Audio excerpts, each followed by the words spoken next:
Salve, salve, galera. O professor Gustavo aqui, trazendo mais uma análise de questões específicas para o cargo de técnico de enfermagem que foi feito no concurso de Canto do Buriti de 2016. Vamos lá para a questão de número 21, aqui já do assunto específico do cargo, beleza? Vamos lá. A nova portaria que define a Lista Nacional de Notificações Compulsórias de Doenças, Agravos e Eventos de Saúde Pública nos serviços de saúde públicos e privados de todo o território nacional. Trata-se da portaria 204, de 17 de fevereiro de 2016, que doença agravo passou a ser de notificação compulsória a partir desta portaria. Quer dizer, é uma notificação obrigatória. Quando se fala compulsória, quer dizer que ela tem que ser obrigatória, tem que se fazer. Nesse caso, qual dessas, né? No caso aqui a questão quer saber qual dessas alternativas aqui, entre letra A, violência interpessoal, B, doença aguda pelo vírus da Zika, sífilis congênita, febre amarela, acidente de trabalho grave. Pessoal, olha, essas aqui são bem mais antigas, tá? Essas aqui são bem mais antigas. Essas já estavam. Então, essas aqui, sífilis congênita, febre amarela, acidente de trabalho, elas já estavam. O que foi incorporado aqui em 2016 passa a ser a doença aguda pelo vírus da Zika, tá certo? Questãozinha chatinha, tá? Porque você já tem que ter noção do que já tinha de notificação compulsória e o que entra depois. No caso aqui de doenças e agravos. Da B a letra D, B, C, D é doença, né? A e E são agravos, né? Violência interpessoal e acidente de trabalho grave. No caso aqui, o gabarito é letra B, doença aguda pelo vírus da Zika. Vamos lá, a poliomielite é uma doença infecto-contagiosa aguda causada por um vírus chamado poliovírus. Pode ocorrer em adultos, mas acomete com maior frequência crianças menores de 4 anos. A paralisia é uma das principais características desta doença. Qual o atual esquema vacinal para a prevenção de poliomielite? Gente, nós sabemos que há um tempo atrás, né, aos seus 20 anos atrás, aí, 15 anos atrás, era visto muitas crianças deficientes, né, que desenvolviam essa deficiência posteriormente. E aí nós vamos ter a criação e a liberação da vacina contra a poliomielite, que é a VIP, vacina inativada da poliomielite, e nós temos a VOP, né, que foi aí amplamente divulgada, né, o Zé Gotinha, que é hoje o mascote da vacinação, na verdade, o mascote do Ministério da Saúde. Você vai ver aquele homem fantasiado ali, o Zé Gotinha. Esse Zé Gotinha já é homenagem, obviamente, ao sucesso que foi a vacina oral da poliomielite, que a criança tem que tomar ali com 2, 4 e 6 meses, tá certo? Então, nós vamos ter aqui, ó, a letra C, direta, que essa aqui é uma poliomielite, você não pode errar, tá? Você já tem que ter a noção de vacinação. Letra A, uma dose oral ao nascer. Gente, dose oral ao nascer? Não tem dose oral ao nascer, tá certo? Ao nascer, a criança toma o quê? Hepatite B e toma a BCG, que é intradérmica. Então, letra A não é. Letra A não é. B, 2 doses injetáveis. 2 e 4 meses, uma dose oral com 6 meses, reforço oral aos 15 meses e 4 anos. Aqui não, letra C, 3 doses injetáveis, 2, 4 e 6 meses, reforço oral aos 15 meses e 4 anos, anualmente nas campanhas de crianças de 1 a 5 anos incompletos. No caso, nós conhecemos a VIP, que é a vacina inativada da poliomielite, e a vacina oral da poliomielite. A VIP e o AVOP, né, tem o mesmo intuito, a mesma composição, a mesma efetividade. Hoje nós temos a prioridade para quê? Para a vacina inativada da poliomielite. Para aprender, eu costumo chamar de vacina injetável, porque tem gente que se confunde, VIP e VOP, VIP e VOP. VIP é vacina injetável, no caso eu uso o I como injetável, mas a definição é vacina inativada da poliomielite, tá? E ali a VOP é o famoso gotinha, tá certo? Então, aqui para esse período aqui, era letra C, o gabarito. Lembre de revisar o calendário vacinal 2025, tá certo? Questão de número 23. A microcefalia consiste na má formação congênita em que o cérebro da criança não se desenvolve adequadamente. Beleza, microcefalia. Lembra dessa época da microcefalia? Até um tempo desse, né? Estavam associando a microcefalia com o mosquito Aedes aegypti, né? Então, estava tendo essa relação.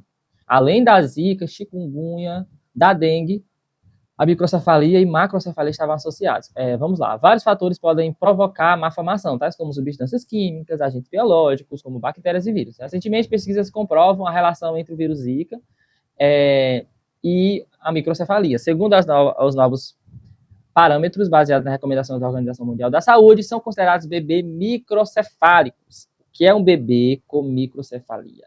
Essa daqui poderia jogar para enfermeiro, e tinha enfermeiro que não iria acertar, porque é uma questãozinha de númerozinho chatinha, de perímetro cefálico. A gente sabe que o técnico de enfermagem, ele sabe fazer o perímetro cefálico, mas ele não é uma função assim direta. É uma função que está dentro ali da puericultura, do enfermeiro lá que vai pesar, vai medir, e vai ver o perímetro cefálico. Então, nunca iria cair para você essa ideia de estudar perímetro cefálico, não é verdade? Mas caiu na prova para o cargo de técnico de enfermagem. Letra A, recém-nascido pré-termo. Olha, nesse caso aqui, a gente não pode considerar o pré-termo, tá? A gente não pode considerar o pré-termo no momento. O que é o pré-termo? Prematuro, né, gente? Pré-termo é o prematuro. Não consigo considerar, porque o prematuro, eu tenho que esperar ele desenvolver melhor, porque posso dar um falso positivo. Posso dizer que a criança tem microcefalia, porque na verdade ela nasceu prematura, então ela já vai ser menor. O crânio tende a ser menor, tá certo? Então, letra A e letra C, que fala de prematuro com perímetro... Letra C, vamos por eliminação. Letra C, recém-nascido pré-termo, quer dizer, o prematuro. Com perímetro cefálico maior que 32? Não, né? Maior, se microcefalia é um perímetro menor. Então, se esse tiver maior, por exemplo, letra D, recém-nascido a termo com perímetro maior que 32. Não é. Entendeu? Então, letra C e letra D já estão dando perímetros maiores. A letra E, recém-nascidos com peso inferior a 1,5 kg. O que tem a ver com microcefalia diretamente? Tá? Aqui é um padrão de baixo peso.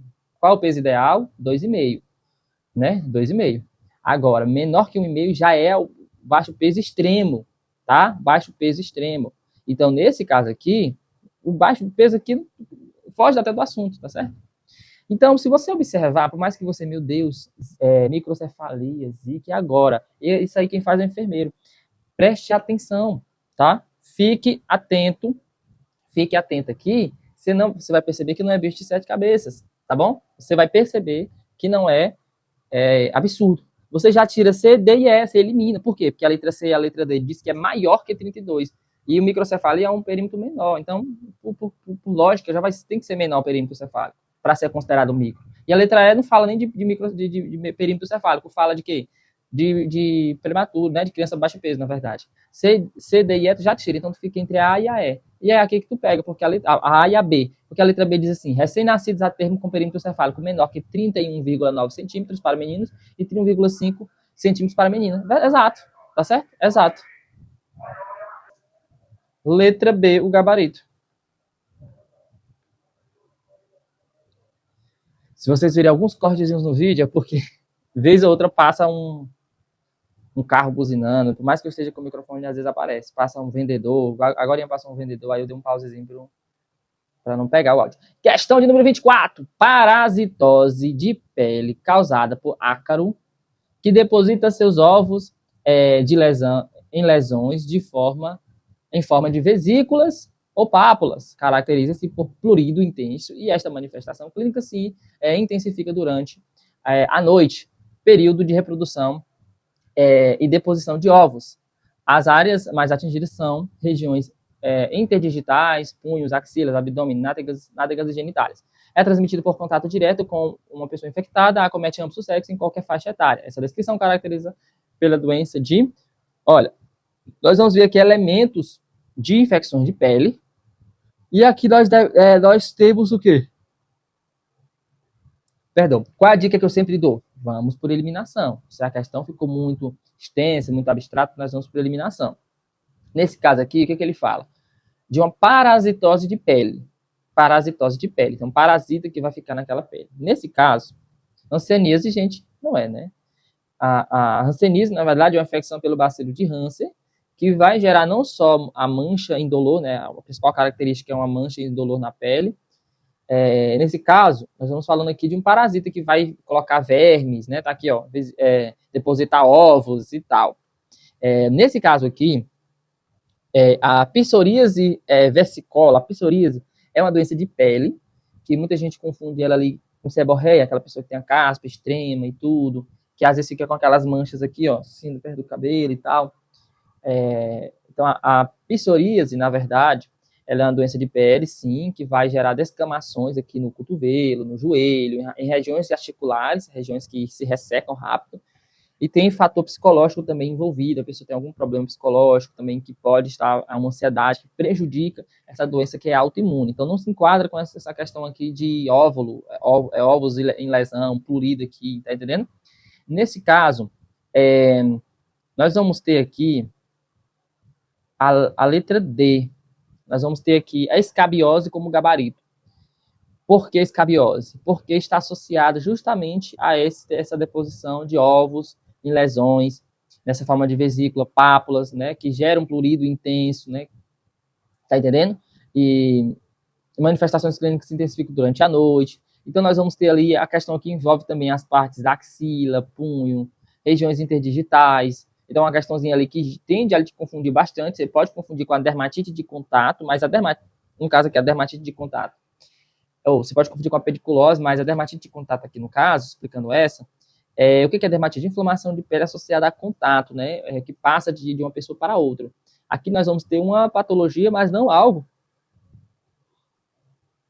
que dê a transmitir diretamente de uma pessoa para outra, segundo o enunciado. Então, entre a pediculose e a escabiose, nós vamos ter a mais correta, de fato, passa a ser a escabiose, porque nós estamos falando aqui de um ácaro, de um parasita que gera esse ácaro, tá certo? Então, a escabiose tem essa característica. Vamos aqui, olha, uma questão de pressão arterial. Nós vimos no concurso de passagem franca, teve uma, que o gabarito era a letra A, salvo engano, que dizia que o hipertenso estágio 1 a partir de 14, 140, e ainda continua, lembrando, o que mudou no padrão da verificação de pressão, o que disse que o paciente é hipertenso ou não. Pessoal, hipertenso é acima de 140, estágio 1. Abaixo disso, quer dizer, acima de 12, 121 a 139, isso para sístole, que é a máxima, é considerado pré. Então, o que mudou mesmo? Na verdade, é o padrão de pré-hipertenso que diminuiu, que antes era 13 e agora está 12, tá entendendo? Melhor dizendo, 121. O 120, a pressão ideal tem que ser 119, né? Que seria 11,9, 1 milímetrozinho para dar 12, né? Então, esse é o ideal. Aí as pessoas estão dizendo, agora 12 por outro é hipertenso. Não é isso. Hipertenso continuou sendo acima de 140, gente. Acima de 140. Isso aí não mudou, não. Por favor.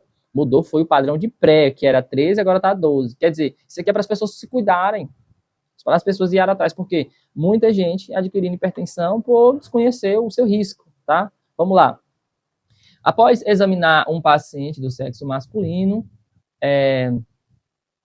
89 anos, o técnico de enfermagem verificou os seguintes sinais: temperatura 38, então ele está ali um pouco febril, né? Pulso de 90, tá normal. Respiração de 30, tá um pouco alta, né? A gente tem um padrão ali de 25, 20 a 25, então tá acima disso. E vamos lá. Então, o que ele quer? Ele quer os termos técnicos para, então, sua evolução de enfermagem constará as seguintes informações: paciente normotérmico. O que é normotérmico? Paciente que está com temperatura normal. Ele está com temperatura normal? Não, ele está febrilzinho, tá?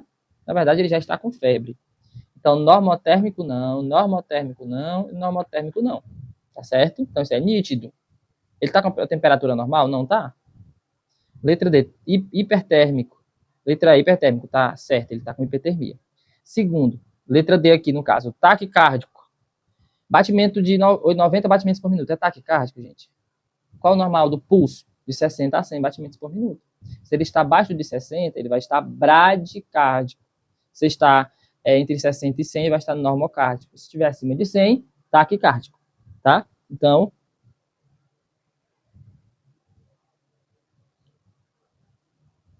ele não vai estar taquicárdico, ele está normocárdico. Está normal.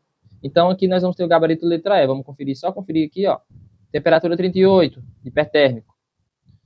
Pulso 90, está normal, normocárdico. Respiração 30, taquipneico. O que é taque? Prefixo taque é acelerado, é rápido. Então, pneia, o sufixo pneia vem de ar. Por isso que o médico dos pulmões é o pneumologista, tá? Então, ele é taquipneico. Então, a respiração está acelerada. E hipertenso, tá? Hipertenso, 16 por 8. Quer dizer, está acima do padrão normal, então ele vai estar, está hipertenso. Então, tranquilo aqui, ó. Tranquilo, letra E, essa questão dada, tá? Questão de termo técnico, gente.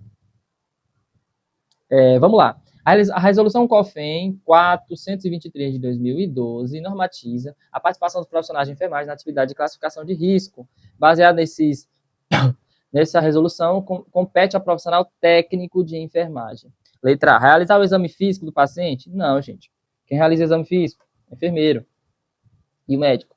No caso aqui, ele está falando das funções da equipe de enfermagem. Então, o que leva em questão é só o que é do enfermeiro e o que é do técnico. Pronto, ele não está citando os profissionais. A resolução de COFEN, obviamente, o Conselho Federal de Enfermagem vai reger apenas sobre a enfermagem. Então, quando ele está dizendo aqui, letra A, realizar exame físico do paciente, diagnóstico de enfermagem, é só o enfermeiro.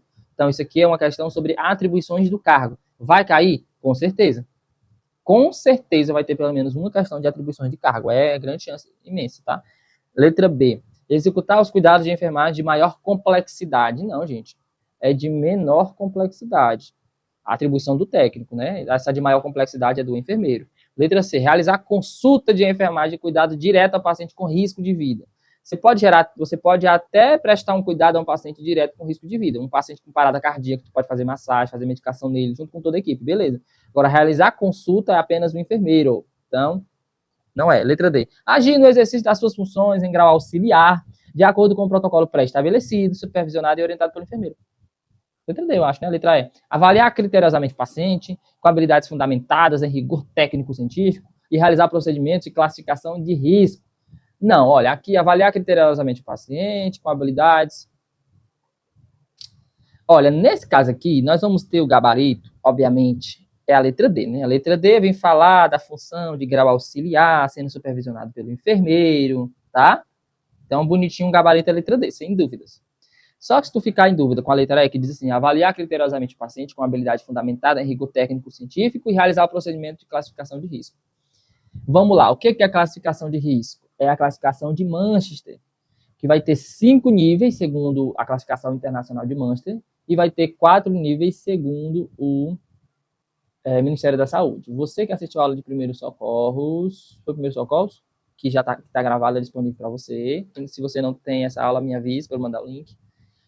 Já está gravada, onde lá na urgência e emergência, Primeiros Socorros, eu mostrei lá a classificação de risco, que pode ser, quando coloca aquela pulseirinha, entendeu? Classificação de risco, coloca aquela pulseirinha. O azul é o não urgente, o verde é o pouco urgente, o amarelo é urgente, o laranja é muito urgente e o vermelho é emergência, tá certo? Então, isso daí é o enfermeiro que faz, tá? Então, o que o técnico poderia fazer? Ah, mas eu fui em tal lugar que o técnico vai lá, ele recebe a gente primeiro, faz a triagem. Pessoal, a triagem, o técnico pode fazer, tá bom?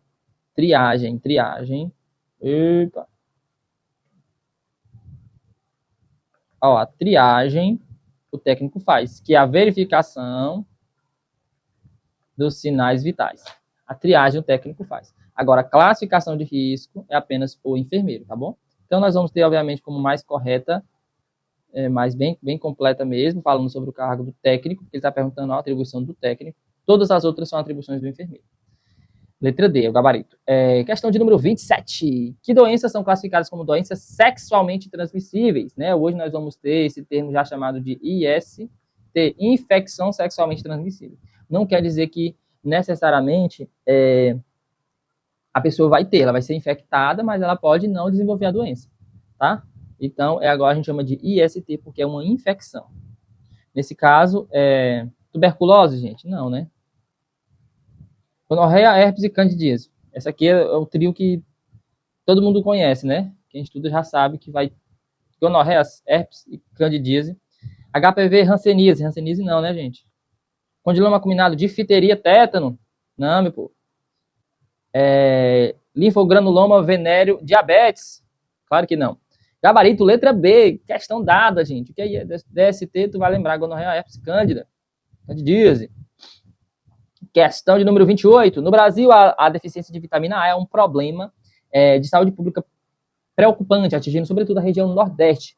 O Programa Nacional de Suplementação de Vacina A foi instituído por meio da Portaria 729 de 2005, cujo objetivo é reduzir e controlar a deficiência nutricional de vitamina A em crianças de 6 a 59 meses de idade e puérperas do pós-parto imediato. Quais os benefícios da vitamina A para uma criança menor de 5 anos? Vamos lá, letra A. Redução da xeroftalmia e cegueira por origem nutricional. Letra B, redução da mortalidade microcefálica. Letra C, redução da anemia ferropriva. Letra D, redução da mortalidade por paralisia. Letra E, redução do bócio e cretinismo. Pessoal, redução de mortalidade, como é que a vitamina A sozinha vai reduzir isso aqui tudo? Na verdade, a vitamina A, ela reduz a xeroftalmia e a cegueira de origem nutricional. Xeroftalmia é uma doença caracterizada, né, que vai acabar desenvolvendo cegueira, onde ocorre a perda da produção lacrimal da criança, obviamente não tem lubrificação do globo ocular, e aí a criança tende a aparecer aquela manchinha branca dentro do olho, né, que você vê alguns videozinhos mostra, né, o profissional botando a lâmpadazinha, vê lá dentro do globo ocular tem uma manchinha branca e acaba essa criança podendo ficar cega. Então, a vitamina A, letra A, né, mortalidade, anemia, bócio, que é aquelas inflamações dos linfonodos que inflamam aqui e tal. Não, né? Então, letra A, o gabarito.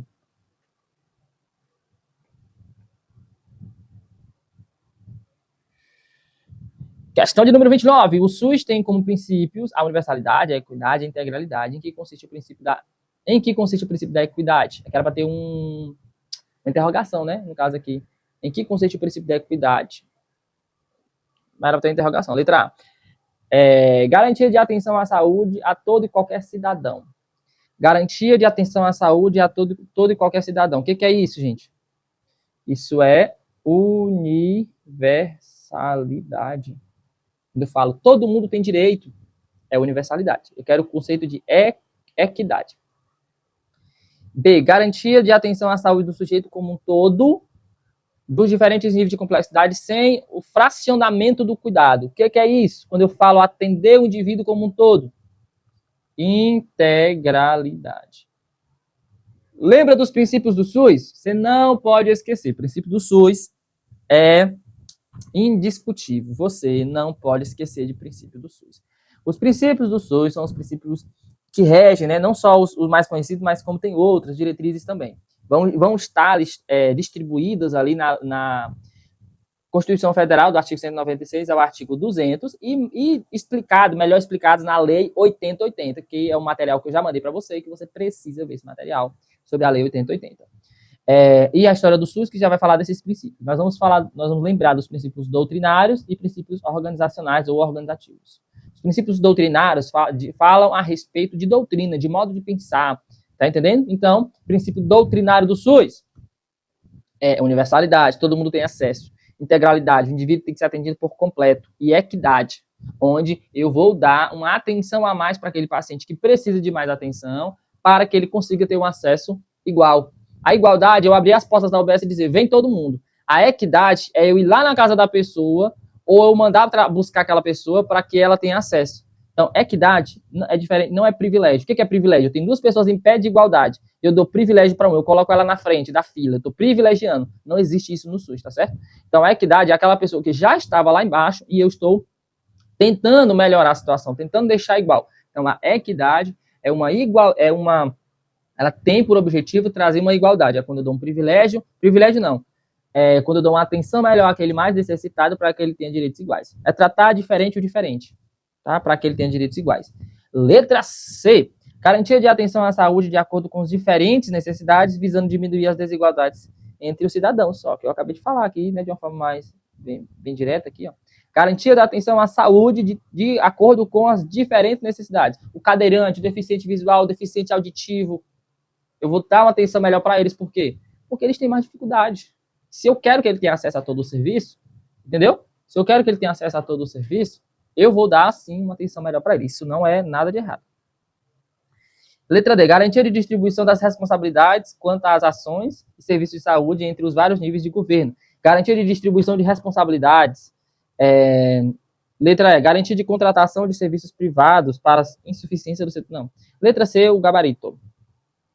Questão de número 30. O diabetes Mellitus é um transtorno metabólico de etiologias heterogêneas. O que são etiologias? Causa. Etiologia significa causa.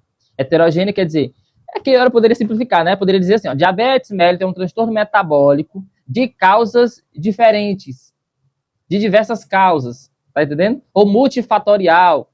Então, etiologia significa causa, heterogênea é aquilo que é diferente. Então, diversas causas diferentes. Caracterizado por hiperglicemia, que é o aumento da glicose, e distúrbios do metabolismo de carboidratos, proteínas e gorduras, resultante de defeitos na secreção e ou na ação da insulina.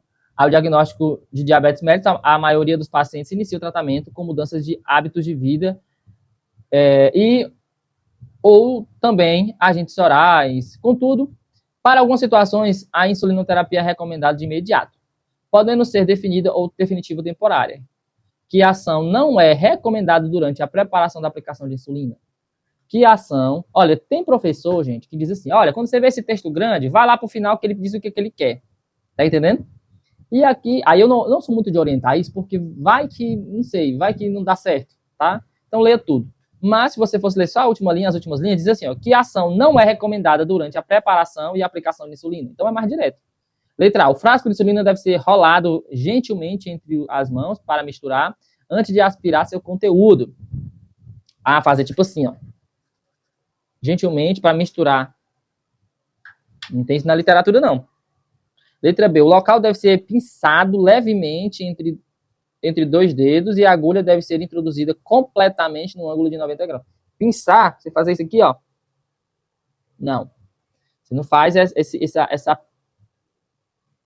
Vamos lá. Levemente. Letra C, puxar o êmbolo para verificar a presença de sangue.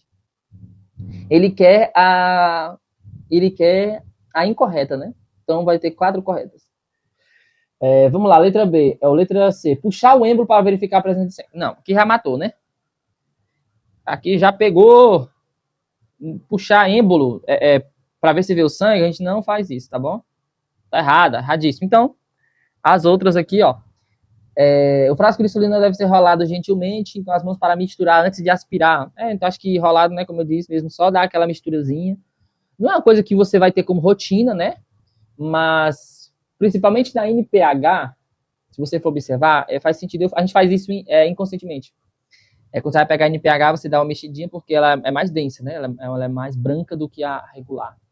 Ou é vice-versa. Sei que tem uma que é bem mais branca do que a outra, aí você vai, mexe um pouquinho naturalmente. Realmente tá certo.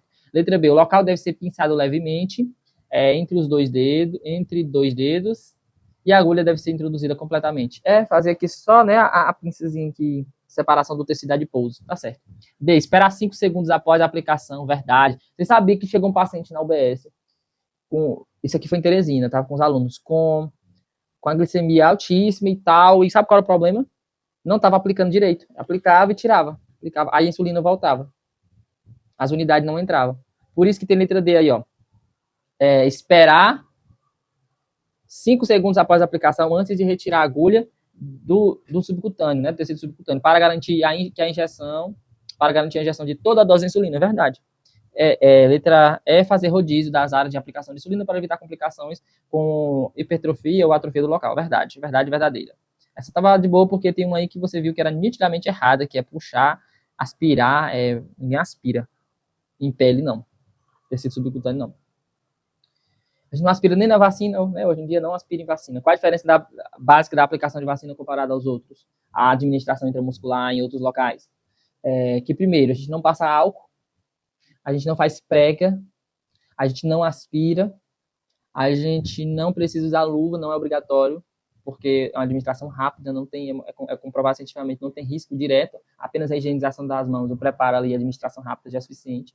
Então, a diferença da administração de vacinas é o quê? Sempre vai ser no deltoide, volume geralmente ali meio ml, né, o padrão das vacinas, a grande maioria, mas a gente sabe que o deltoide suporta até 1,5 segundo a literatura, mas hoje é padrão definido apenas vacina, então é sempre no deltoide. A gente não passa álcool para não ter o risco de inativar a vacina. Você passa álcool aqui e coloca a vacina, pode correr esse risco. Então, já não é mais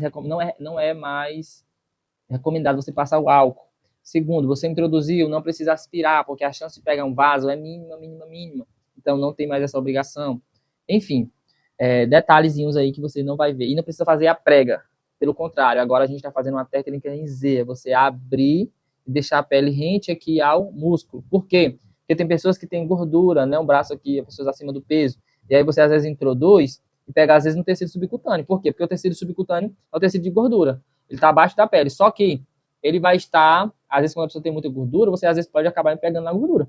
Tá certo? Então, você faz aqui abrindo, para pegar o músculo, tá? Então, não precisa mais daquela prega que se tinha antigamente. Questão de número 31. Vamos lá. Mudanças frequentes na posição são necessárias para a... Vamos ver se a gente lendo só o final dá certo? Quais são os primeiros sinais que o profissional de enfermagem... Tá vendo? Você vai ter que ler. Mudanças frequentes na posição são necessárias para aliar e redistribuir a pressão sobre a pele de um paciente acamado ou com mobilidade reduzida. O intuito é prevenir a prolongada redução do fluxo sanguíneo para a pele de tecidos subcutâneos. Aqui está falando de lesão por pressão, né? Que a gente chamava de escara, hoje a gente não chama mais de escara, a gente chama de lesão por pressão. Aqui no caso, úlcera por pressão. Quais são os primeiros sinais que o profissional de enfermagem deve ficar atento? Nessa questão aqui, quais são os primeiros sinais? Vou botar mais para cá. Presença de solução de continuidade da pele e ruptura cutânea. Ruptura cutânea já é lesão, né? Quais os sinais que você tem que ficar atento? Né, para prevenir. Presença de lesão cutânea atingindo o nível de tecido subcutâneo. Aí já é a lesão, eu quero prevenir. Presença de lesão. Não, se já tem presença de lesão, olha aqui, como é que você consegue se ater? A questão pergunta, como prevenir úlcera? Pronto, não é isso? Como prevenir úlcera? Presença de solução de continuidade na pele e ruptura. Ruptura cutânea, ruptura de pele. Letra B, presença de lesão cutânea, não. Presença de lesão cutânea, letra C, não. Letra D, presença de área de eritema e temperatura da pele elevada. Opa, letra E, presença de drenagem purulenta de odor fétido. Poxa, aqui já é tudo ferida já é tudo lesão, já é tudo úlcera. Tá certo? Então, letra D, presença de área com eritema, quer dizer, uma área vermelha. O que é eritema? É uma pele avermelhada. Você que cuida do idoso, vai fazer uma visita. Deixa eu virar o idoso. Eu fui fazer uma visita. E aí, tudo normal, sinais vitais todos normais. Aí ele dorme só nessa posição. Depois deixa eu virar ele. Quando eu fui virar, tudo vermelho. Aqui nos pontos de pressão. Entendeu? Então, área vermelha é um sinal de atenção, tá? E temperatura da pele elevada. Você vai ver lá, ou... É claro que a gente não vai ter aquela pistolinha que mede a temperatura sem tocar, né? Que era usado muito na Covid, que botava assim na testa para ver se estava com febre. Pessoal, letra D, claramente, tá? A questão não é difícil não, tá bom? Pessoal, você tá vendo que as questões não são difíceis? Tá? E cada acerto seu aqui vale 3 pontos. Uma questão pode fazer você passar. Questão de número 32. Substâncias que agem no sistema nervoso central, produzindo alterações do comportamento, humor e cognição. E com a continuação da administração torna-se modificador da cognição. Portanto, causador de dependência. Essa condição descreve qual classe de medicamento? Eita, essa aqui, pessoal. Meu Deus, que questão maravilhosa. Meu TCC foi em farmacologia, sou professor de farmacologia. Vamos de trás para frente? Letra E, antiemético. O que é antiemético?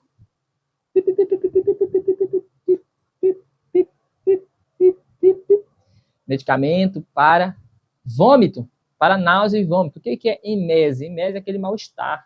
Antiemético é para tirar náusea. Então, aqui é medicamento para náusea. Anticoncepcional. Oh, meu Deus, é para gravidez, né? Evitar a gravidez. Antibiótico, para combater bactéria. Analgésico, para fixuar de negação. Então, analgésico é para dor.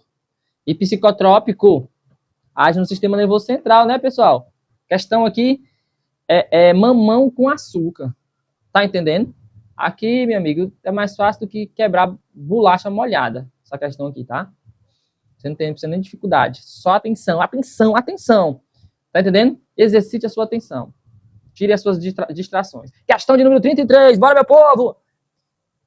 O curativo é uma técnica relevante dentro das ações realizadas pela equipe de enfermagem, que consiste na limpeza e no tratamento de feridas com a finalidade de promover a rápida cicatrização e prevenir a contaminação ou infecção. O tipo de curativo a ser realizado é definido de acordo com a natureza, a localização e o tamanho da ferida. Qual a principal finalidade do curativo compressivo? Impedir a homeostase. O que é a homeostase? Eita, tem gente que sabe o que é, mas não sabia o seu nome. Pessoal, é estancamento. Eu vou botar essa palavra, não sei nem se ela existe. Estancamento. Tem que estancar o sangue. Está tendo hemorragia. Ragia é sangramento, é saída. Hemorragia. Quando eu falo hemo, que é sangue, é estasia, hemostasia é estancar, é parar sangramento. Tá entendendo? Parar sangramento. Então, o que é estancamento, né, por assim dizer, hemostasia. Então, impedir a hemostasia. Curativo compressivo, ele não quer impedir a hemostasia, ele quer favorecer a hemostasia. Ele quer que pare de sangrar. Então, impedir não. Letra B, permitir a exploração da ferida ao ar. Tem que colocar a ferida para respirar. Aqui pega muita gente. Curativo compressivo, impede a exposição da ferida ao ar. Na verdade, qualquer curativo, a ideia é essa. Na verdade, impedir a exposição da ferida é qualquer curativo. Agora, permitir a exposição, então não seria curativo se ele está permitindo a exposição. E outra coisa que eu disse, ferida não respira, tá, gente? Esquece isso. A ferida tem que respirar, tem que deixar aberta porque ela tem que respirar. Não existe. A pele é vascularizada por dentro, ela não precisa não é planta, não precisa de fora, não. Tem a planta, é pela raiz. Então a ferida, ela cicatriza de dentro para fora. Não tem nada no ambiente que vai chegar e melhorar, o oxigênio que vai chegar. Não chega, vai contaminar. Ferida tem que ser fechada, curativo, em cima, coberto. Letra C. Absorver o exudado e isolar a ferida da pele adjacente saudável. Olha, isso aqui ia ficar bem, né? Absorver exudado. Eu quero curativo compressivo. Letra D. Permitir a entrada de ar e impedir a perda de fluidos, que poderia pegar a gente. Não permitir a entrada de ar e impedir a perda de fluidos. Letra E. Reduzir o fluxo sanguíneo, promover a êxtase e ajudar na aproximação das extremidades da lesão. Perfeito. Olha aqui que você vai ver que a letra D, a letra D está errada em quê? Negócio de perda de fluido. Quais são os fluidos que saem de uma lesão, de uma ferida? A gente chama de exudato. Exudato. Exudato. É a secreção de uma ferida, tá? Esse exudato pode ser sanguinolento, com sangue. Pode ser purulento, que é pus. Pode ser sanguinopurulento, que é pus e sangue. Mas é toda a saída que está saindo, tudo que está saindo dessa lesão, a água, o líquido que fica ali, aquele mal, ali é exudato, tá bom? Então, esse negócio de perder fluido, a gente não se preocupa com isso, não. Tá? Tem que tirar aquele fluido ruim, né? Aquele exudato tem que sair. Beleza? Então, gabarito, letra A. Letra A. Letra E, meu povo. Reduzir o curativo compressivo tem o intuito de reduzir o fluxo sanguíneo e promover a êxtase, que é o estancamento, e ajudar na aproximação das extremidades. Questão sobre tuberculose, vamos lá. Ainda permanece na atualidade, tuberculose ainda permanece na atualidade como um grande problema de saúde. Vamos lá. Como um grande problema de saúde pública nos países em desenvolvimento, incluindo o Brasil, apesar de ser uma doença potencialmente prevenível e curável. Falhas na adesão do paciente ao tratamento são uma das principais causas para a ausência de controle de doenças. Como a maior fonte de infecção são os indivíduos doentes, o mesmo recurso de prevenção disponível no sistema de saúde continua sendo a detecção precoce e o tratamento correto. Quando um paciente é considerado caso novo de tuberculose, eita, minha amiga, essa daqui pegou, foi para lascar. Letra A, pacientes que nunca se submeteram ao tratamento anti-TB, anti-tuberculose, ou fizeram por até 30 dias. Pacientes que nunca se submeteram ao tratamento e fizeram por 10 dias. Letra C, paciente já tratado com tuberculose. Eu quero o caso novo. Quando um paciente é considerado caso novo? Caso novo. Letra C, paciente já tratado com tuberculose por mais de 30 dias, que venha a necessitar de novo tratamento. Não, não é caso novo, ele já foi tratado. Letra D, paciente já tratado com tuberculose por mais de 30 com retorno após abandono. Não é caso novo. É o de caso de abandono. Letra E, paciente que apresenta persistência positiva de escarro ao final do tratamento. Não é final do tratamento, eu quero caso novo. Olha, tu percebe que a questão ela tem um texto grande, alternativas que podem te levar a se confundir. Mas se você tiver atenção, tu percebe, olha, o que ele quer é o caso novo. Tá? Ele quer caso novo. Vamos lá, letra A. Paciente que nunca se submeteram a um tratamento antes ou fizeram por até 30 dias. O outro. Letra B. Pacientes que nunca se submeteram ao tratamento. Verdade, essa primeira parte é verdade. Vamos para os dias.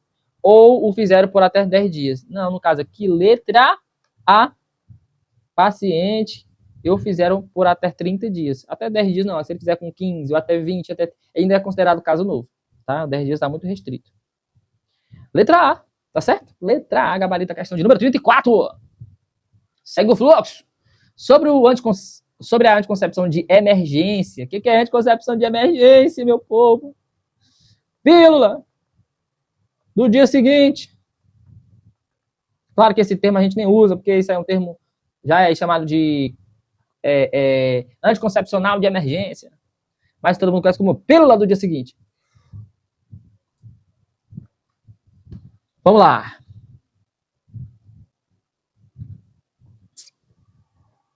A tuberculose ainda. Sobre a anticoncepção de emergência, a marca alternativa correta. Letra A. A pílula contendo estrogênio e progesterona, ou apenas progesterona, utilizados após uma relação sexual desprotegida para evitar gravidez. Isso é pílula, né? Letra D. Pode ser usado de forma regular, substituindo outro método. Eita, matou. Pílula do dia seguinte. Pode ser usada uma a cada 6 meses. É recomendado. Recomendado não, oh meu Deus. É uma orientação, né? É ideal que nem se tome. Porque, não sei se você sabe, mas uma pílula do dia seguinte equivale a quase uma cartela inteira de anticoncepcional. É dose alta. Então, letra B, usar regularmente, nada a ver. Letra C, a anticoncepção de emergência é uma pílula absorvida, pois interrompe uma gravidez estabelecida. Pessoal, interrompe uma gravidez estabelecida. O que é interromper uma gravidez? É um abortamento. É um aborto. Vai falar assim, é um aborto. Não. O que é aborto? Aborto é o bebezinho que saiu lá antes do tempo, nasceu morto, né? A mãe teve um abortamento. Então, aquilo ali foi o bebezinho é um aborto. Que a gente usa, fulano teve um aborto. Ele teve um abortamento. O evento é chamado de abortamento, tá bom? O aborto vai ser, né, o bebezinho. Então, tá querendo dizer que pílula do dia seguinte é abortiva? Não tem poder abortivo, tá bom? Se a gravidez já estiver instalada, a pílula não vai fazer diferença. Vai fazer mal, né? Pra mãe, vai se sentir mal. Letra D. A mulher poderá tomar a pílula de anticoncepcional de emergência até 7 dias após a relação. Até 7 dias? Ah, vai, pra tu ver. Tu vai tomar depois de 7 dias até 72 horas. E olhe lá, viu? 3 dias é difícil, tá? Ela fazer efeito. Mas é até 72 horas. Letra E. A anticoncepção de emergência protege contra HIV. Vai nessa. A única que vai proteger aqui, ó. Camisinha. Tá bom? Só a camisinha. Que vai proteger contra tudo. Questão de número 36. Sobre as doenças crônicas. Marque a alternativa. Gabarito aqui já disse, né? Isso gabarito? Gabarito letra A, né? Gabarito letra A. Diz o que é. Uma pílula de progesterona ou estrogênio ou só de progesterona. Tá entendendo? Que é os hormônios que a mulher já produz. Então, esses hormônios vão estar lá na corrente sanguínea, induzindo o corpo a entender que tem nível hormonal demais. Então, o cérebro, mais precisamente o hipotálamo, a região que vai, né, dar ordem às glândulas, ele vai perceber que tem muito hormônio na corrente sanguínea. Então, ele não ordena a liberação do LH e o FSH, que é o hormônio luteinizante, o folículo estimulante, que é o FSH, que é o que faz produzir o óvulo, e o LH, que é o luteinizante, que é o que matura esse óvulo. Então, a mulher não ovula. Entendeu? Então, quando está tomando anticoncepcional. Então, o espermatozoide vai chegar lá e vai caçar. E é isso. Cadê? Não tem. Não tem. Por quê? Porque como a mulher está tomando o hormônio já que ela produz, o progesterona e o estrogênio, através do anticoncepcional, ele vai deixar alto ali aquele nível. Tá entendendo? Vai deixar alto. E aí o cérebro não manda ovular, porque não já tem hormônio demais, não vai precisar ovular. Então ele engana, ele faz uma enganação para a mulher não ovular. Sobre as doenças crônicas, marque a alternativa incorreta, eu quero a errada. No Brasil, essas doenças representam a primeira causa de mortalidade e hospitalização. hipertensão, que vai gerar infarto, né, diabetes. Você vai ver, você vai achar as enfermarias lotadas. Letra B. Estão relacionadas às causas múltiplas. São caracterizadas por início gradual de prognóstico usualmente incerto, com folga ou indefinida duração. É verdade. Letra C. Apresenta um curso clínico que muda ao longo do tempo, com possível período de agudização, podendo gerar incapacidades. Quer dizer, às vezes, paciente diabético, às vezes está tranquilo, às vezes está grave, às vezes está tranquilo, está grave. Entendeu?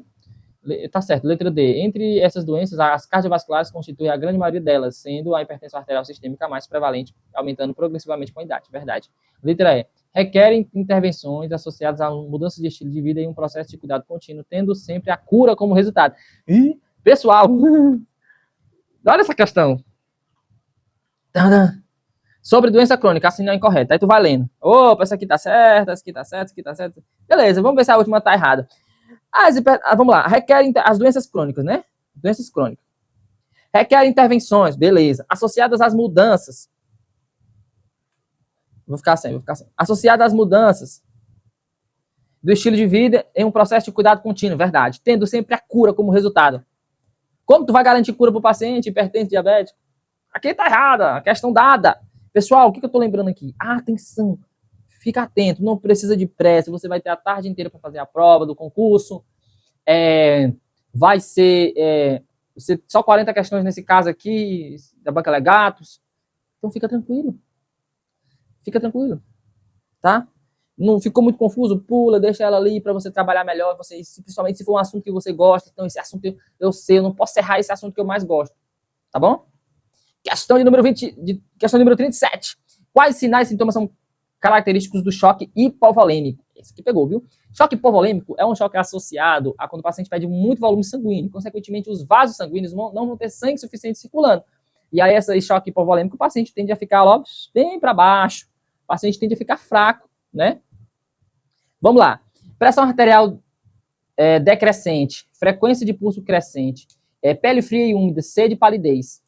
Ops. Olha, gente, essa aqui é legal que eu já dei aula disso aqui, eu vou explicar para vocês bem direitinho. Letra B. Pressão arterial crescente. Frequência de pulso decrescente. Letra C. Pressão arterial essa daqui, ó. Pele fria e úmida, você já sabe. Pele fria e úmida, tá? Oligúria e acidose metabólica. Oligúria é a pouca urina. É pouca urina, oligúria. Poliúria é muito. Anúria é a ausência de urina. Oligúria é pouca urina. Pouca urina. E acidose metabólica. Letra C. Pressão arterial decrescente, frequência de pulso crescente, diaforese, poliúria e palidez.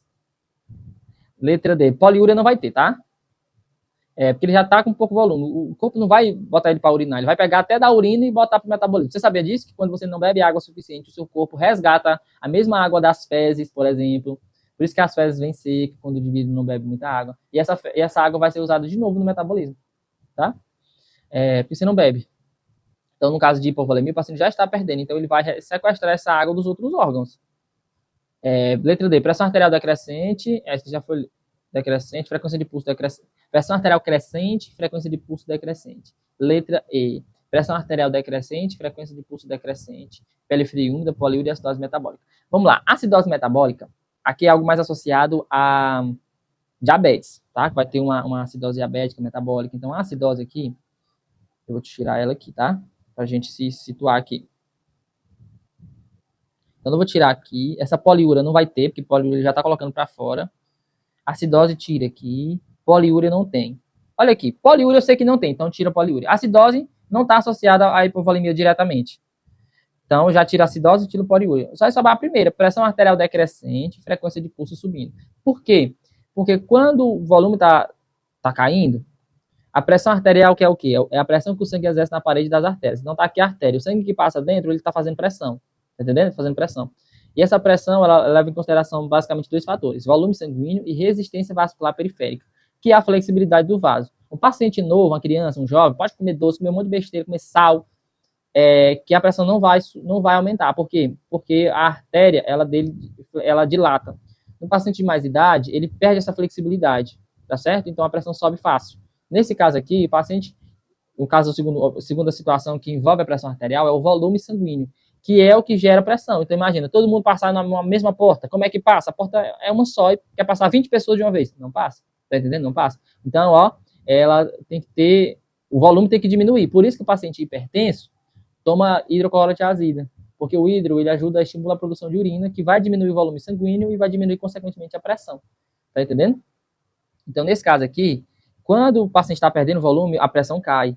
E o pulso aumenta, então ele vai estar com taquicárdia. Para quê? Porque é o coração tentando compensar.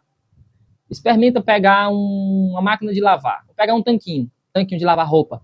Aí tu bota um monte de roupa. Chega ele fica assim, ó. Tá pesado. Aí quando tu tem só um pouquinho de roupa para lavar, tu bota ali aquele pouquinho de roupa. Chega ele fica... É o que acontece com o coração. Ele tá aqui com volume muito alto, normal. Aí o volume diminui, o volume sanguíneo tá saindo, tá tendo hemorragia. O que ele vai fazer? Ele vai bombear mais rápido porque o sangue já chegou de novo. Né? Aquele volume era para circular o corpo todo. Quando ele volta, não volta a mesma quantidade de volume. Então a máquina vai trabalhar vazia. E aí o que gera mais à frente um choque cardiogênico. Choque cardiogênico, que é quando falta sangue dentro do coração. O débito cardíaco diminui ou aumenta. Tem essa interferência do débito cardíaco. Tá bom? Então aqui a letra A, pressão cai, frequência sobe. Frequência cardíaca, a pele fria, úmida, sede e palidez. Que é a sede, o termo técnico para a sede, qual é? Quem sabe? Polidipsia. Polidipsia é o termo técnico para a sede excessiva. Vamos para a última questão, meus queridos. O banho no leito é a higienização total ou parcial do corpo realizado em pacientes acamados ou impossibilitados de sair do leito. Aponte a alternativa incorreta. Letra A. Tem como objetivo proporcionar... Vamos lá. Letra A. Tem como objetivo proporcionar higiene e conforto, reduzir o potencial de infecção e manter a integridade cutânea dos pacientes, do paciente restrito ao leito. Tá certo. Letra B. Deverá ser realizado em atendimento à prescrição de enfermagem sempre que houver necessidade que demande esse cuidado. Letra E. Letra C. Explicar o procedimento aos pacientes, não havendo necessidade em caso de pessoas inconscientes. Né? O que tu acha? Letra D. Assegurar a privacidade do paciente. Gente, com certeza, né? Letra A. Garantir higiene e limpeza. Tem que ser feito na hora da prescrição e quando tiver necessidade. Então, banho no leito não é só uma vez no dia, quando tiver necessidade. Letra E. Checar a prescrição de enfermagem e anotar os procedimentos realizados. Verdade. Agora, explicar para o paciente sempre, né, gente? Sempre tem que explicar. Independente, ele pode estar inconsciente, em coma. Você vai dizer assim, senhor Antônio, eu vou limpar aqui, tá bom? Licença e tal. Ele pode estar inconsciente, mas você tem que fazer. Pessoal, muito obrigado pela sua participação. Não se esqueça de se inscrever no canal, deixa o like, curte, compartilha, me segue no Instagram, Gustavo Alice Zero. E é nóis. Pau na máquina, estuda, que a vida muda. Valeu, um abraço e até mais.